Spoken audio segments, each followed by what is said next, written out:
Retro. Yeah. Electro. Tech. Oh yeah. Hey, turn the lights back on. Wow. Retro electro tech. When real audio ruled the world. Well, hello there once again, ladies and gentlemen. This is Retro Ernest of Retro Electro Tech. And here we are with the Sansui 6.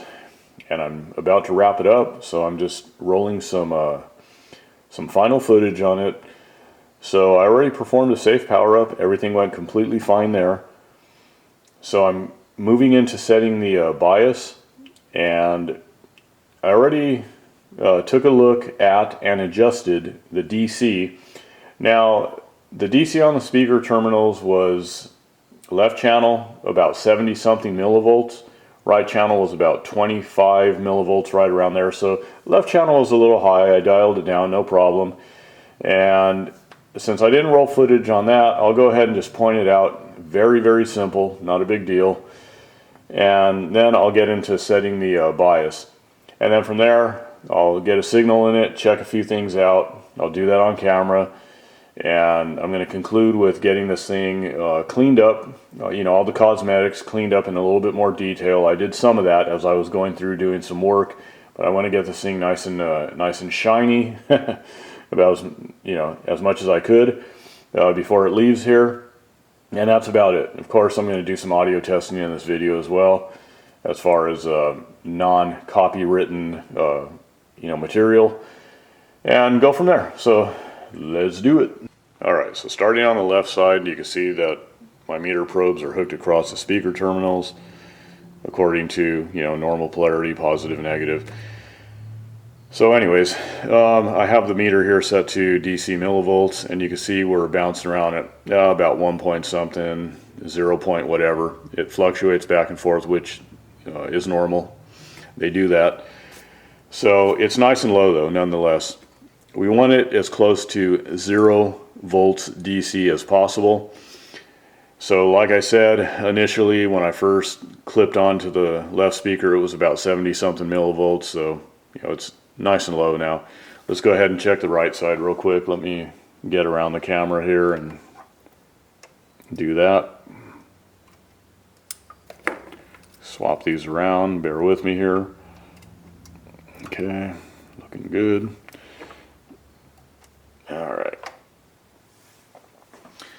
Alright, our right speaker, same thing, 1 point something. It dances around a little bit, but it's nice and low. That's the point. That's perfectly acceptable. So yeah, the closer we can get it to 0, the better. If DC levels get too high, then it stresses out the speakers, the voice coils, heats them up, and could ultimately cause damage, burn out your speakers in an extreme situation. Worst case scenario, too much DC. But at the very least though, as those DC levels start getting higher and all that stuff, it can cause performance issues, resulting in distortion and noise, all that crap. So we don't want that, of course.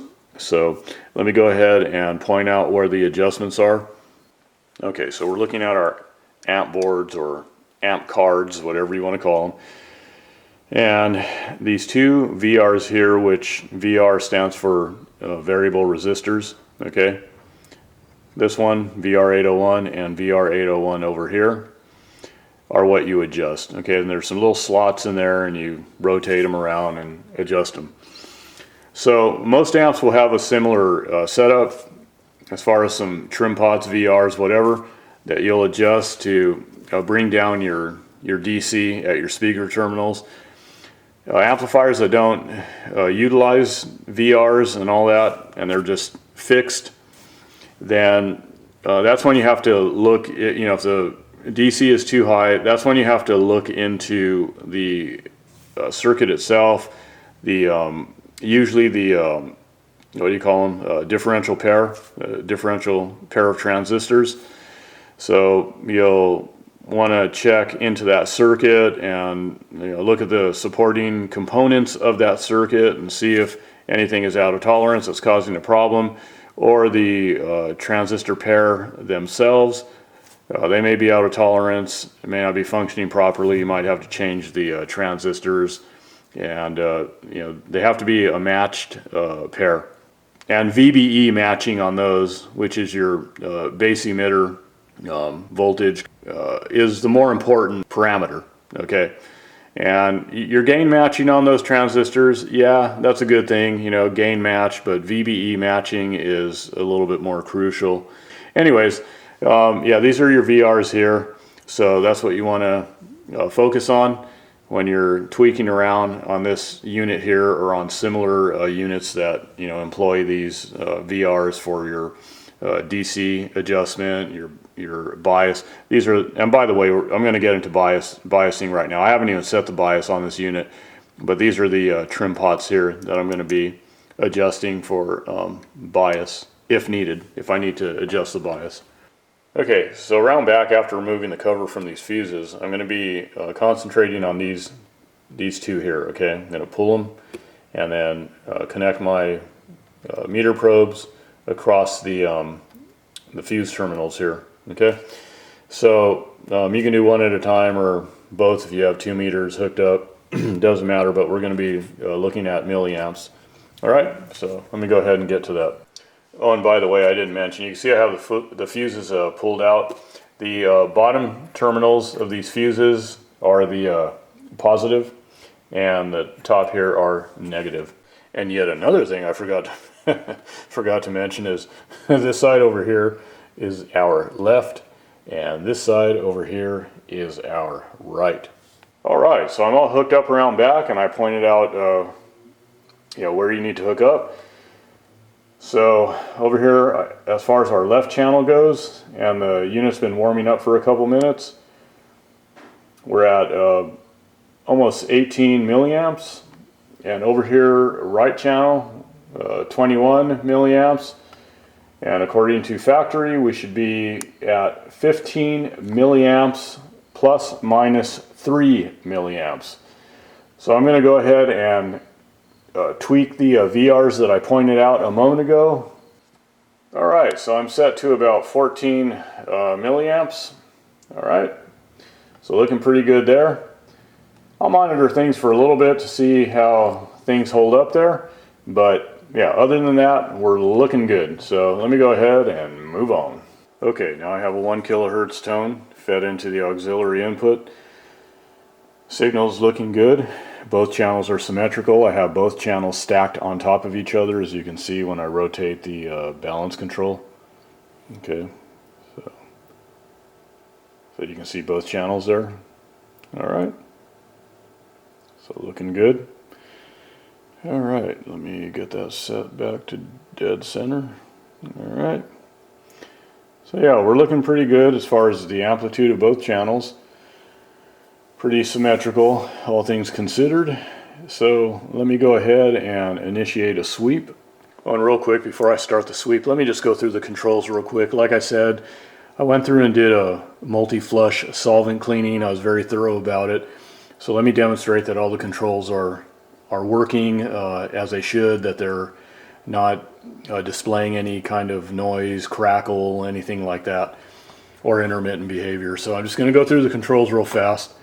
Okay, once again, our volume control. That's looking pretty good there. Okay, no noise in it. Our balance. Okay.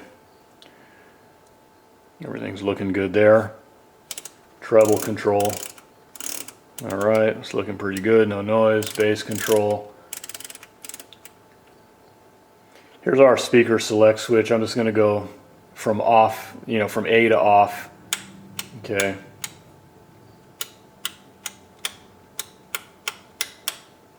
Okay, so everything's looking good there. And then all the switches, I'm not even going to name what they are. I'm just going to click them, and you'll see, if there's any noise, a lot of you know what noise looks like on an oscilloscope. Okay.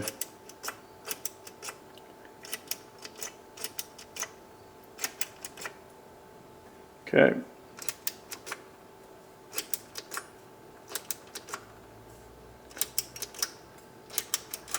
Okay, so good enough. You saw that there wasn't any noise in the controls. They're nice and clean, squeaky clean. So let me go ahead and start the sweep. Okay, so we're sweeping pretty swiftly through the audio spectrum there, and what we're looking at is whether or not the waveforms there are maintaining their amplitudes through the sweep. Okay, we don't want to see too much expansion, too much rise of amplitude, or too much contraction, collapse, or decrease in amplitude.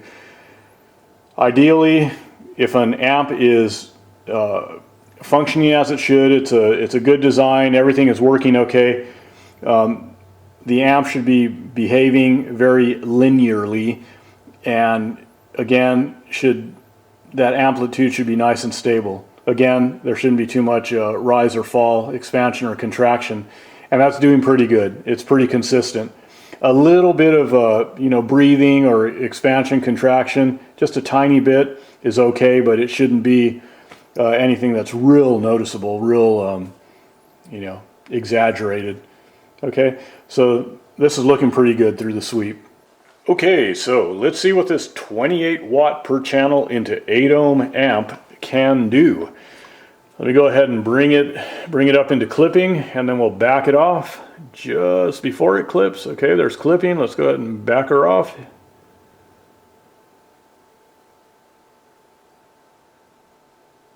Okay, right about there.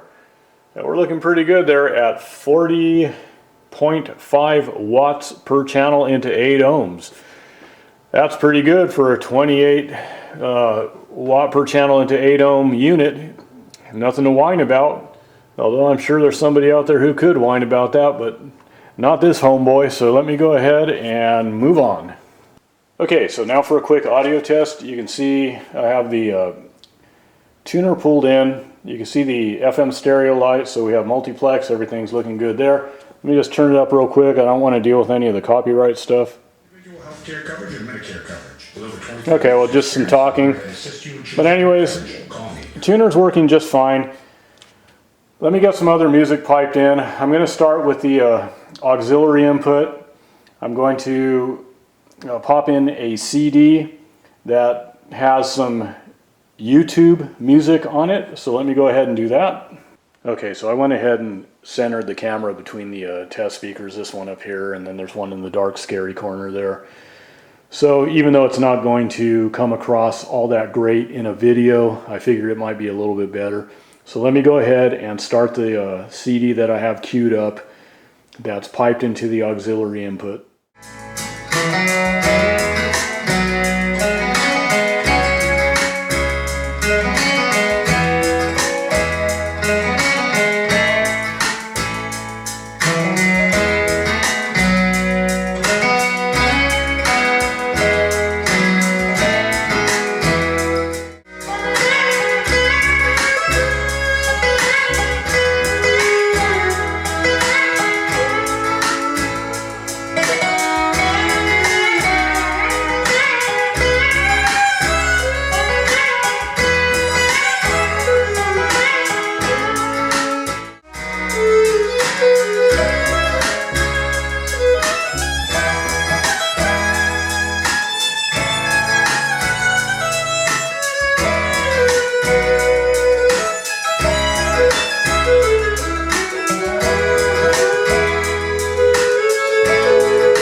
And I forgot to mention too that all of the tone controls are set completely flat, so they're removed from the equation. That's just the amp that you're hearing, the amplifier section, no tone modification. So there's that. Now, what I'm going to go ahead and do is just demonstrate briefly that the phono input is working. Now, again, because of all the copyright issues and so forth, I just have a piece of vinyl that's playing some test tones. So I'm just going to drop the needle on the vinyl where I have it queued up. There's a test tone, so just be aware of that right off the bat. If you're listening to this with headphones, go ahead and turn the volume down a little bit. I'm going to try not to turn it up too high, but just protect your ears nonetheless. 1000 hertz reference tones.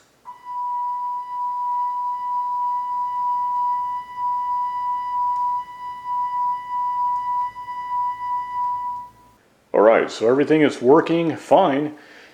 So I'm going to go ahead and just cut it here, and thank you for tuning in. As I always say, peace, love, music, and the vintage audio that brings it to your ears. Till next time, y'all take care. This has been a Spinning Head production.